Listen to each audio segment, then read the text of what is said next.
This is VOA News. Via remote, I'm Marissa Melton. One of the world's largest oil producers, Saudi Arabia, announced Saturday it aims to reach net zero greenhouse gas emissions by 2060, joining more than 100 countries in a global effort to try and curb man-made climate change. The announcement was made by Crown Prince Mohammed bin Salman in remarks at the start of the kingdom's first ever Saudi Green Initiative Forum. It was timed a little more than a week before the start of the global COP26 climate conference being held in Glasgow, Scotland. The global summit, starting October 31st, will draw heads of state from around the world to try and tackle global warming and its challenges. Saudi Arabia has pushed back against the recommendation that fossil fuels be urgently phased out of the energy sector. The kingdom's oil and gas exports form the backbone of its economy, despite efforts to diversify away from reliance on fossil fuels for revenue. A U.S. military drone strike in Syria Friday killed a high-level al-Qaeda leader, according to the U.S. Central Command. The strike occurred 2 days after a U.S. base in southern Syria was attacked, causing no U.S. deaths or casualties. The U.S. military did not say whether Friday's U.S. strike was retaliatory. A U.S. airstrike in September killed another senior al-Qaeda leader near Idlib in northwestern Syria.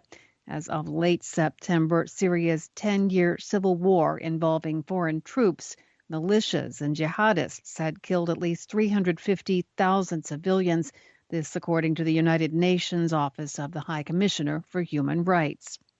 More on this and all the stories we're covering at our website, voanews.com. This is VOA News.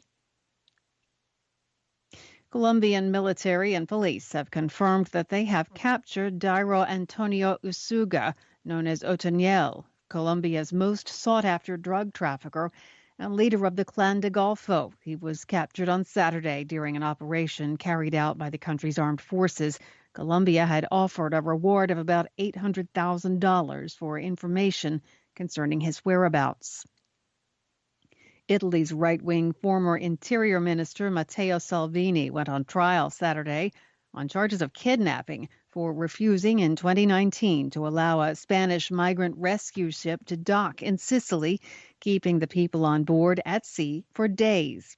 It's the first trial to go ahead against Salvini for his actions preventing migrant landings while he served as Interior Minister in 2018 and 2019. Salvini has insisted he was fulfilling his duty by refusing entry to the ship, which had 147 migrants aboard. Prosecutors accused Salvini of dereliction of duty and kidnapping for refusing to allow the ship into port for days in August of 2019.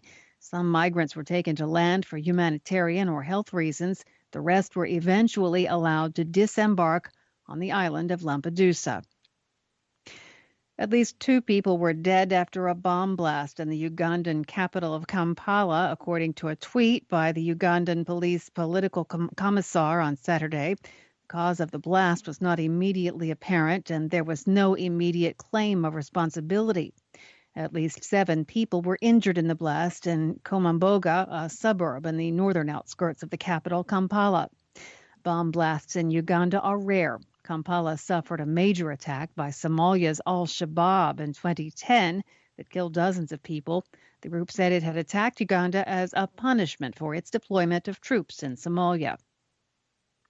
More than 170 Chinese Communist Party, government, military, paramilitary, and hybrid administrative entities in China have participated in building and maintaining repressive governance of Uyghurs and other indigenous groups in Xinjiang since 2014. This is according to a report released earlier this week. The Australian Strategic Policy Institute, an Australia and U.S.-funded research group, said this week it analyzed thousands of pages of Chinese language sources, including leaked police records and government budget documents, gaining insights into the methods China uses to oppress indigenous communities in Xinjiang. It said the government used such methods as mass internment, coercive labor assignments, and show trials. Via remote, I'm Marissa Melton, VOA News.